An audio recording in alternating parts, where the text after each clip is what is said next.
Hello प्यारे दर्शकों, आज की कहानी का टाइटल है द्रौपदी की भक्ति और अपमान का बदलाव। महाभारत जो केवल युद्ध की गाथा नहीं है, बल्कि इसमें कर्तव्य, धर्म और जीवन के गहरे संदेश छिपे हैं।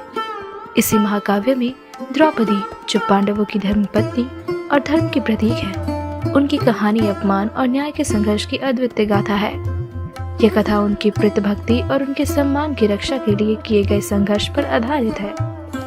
द्रौपदी राजा द्रुपद की पुत्री थी।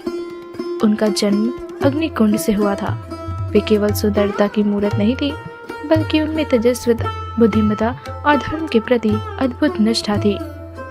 उनका विवाह पांडवों से हुआ और वे 5 भाइयों की धर्मपत्नी बनी। द्रौपदी की भक्ति इतनी गहरी थी कि उन्होंने अपने पिता के सम्मान को हमेशा सर्वोपरि रखा। जब दुर्योधन और कौरवों ने द्रुपद का अपमान किया, तब द्रौपदी ने प्रतिज्ञा की थी कि वे अपने पिता के सम्मान की रक्षा करेंगी। राजा द्रुपद ने द्रौपदी के लिए एक स्वयंवर का आयोजन किया।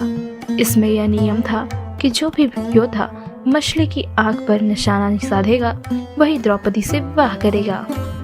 यह कार्य इतना कठिन था कि कोई भी योद्धा इसे पूरा नहीं कर पाया। अर्जुन ने ब्राह्मण वेश में आकर यह कार्य पूरा किया। स्वयंवर में द्रौपदी ने अर्जुन को अपना पति चुना। यह क्षण उनके जीवन का एक नया आरंभ था। महाभारत की सबसे दुखद घटना उस समय घटी जब कौरवों ने पांडवों को छल से जुए में हरा दिया। दुर्योधन और दुशासन ने द्रौपदी को सभा में बुलाया। यह उनका नारीत्व और सम्मान का सबसे बड़ा अपमान था। द्रौपदी को जबरन राजसभा में लाया गया और दुशासन ने उनके चीरहरण का प्रयास किया, लेकिन द्रौपदी ने भगवान कृष्ण को पुकारा। उनकी भक्ति और विश्वास के कारण चीरहरण असफल रहा और उनका सम्मान सुरक्षित रहा। इस घटना ने द्रौपदी को अपार पीड़ा दी। उन्होंने प्रतिज्ञा की कि जब तक दुशासन का रक्त उनके केशों को धोने के लिए उपयोग नहीं होगा, तब तक वे अपने बाल नहीं बांधेगी। उनकी यह प्रतिज्ञा केवल उनके अपमान का बदला लेने के लिए नहीं थी, बल्कि अन्याय के खिलाफ न्याय का प्रतीक बन गई। महाभारत का युद्ध धर्म और अधर्म के बीच था। पांडवों ने अपने अपमान और द्रौपदी के सम्मान की रक्षा के लिए यह युद्ध लड़ा। इस युद्ध में अर्जुन, भीम, युधिष्ठिर, नकुल और सहदेव ने अद्वितीय पराक्रम दिखाया। द्रौपदी की प्रतिज्ञा तभी पूरी हुई जब भीम ने दुशासन का वध किया। उन्होंने दुशासन का रक्त लाकर द्रौपदी को दिया।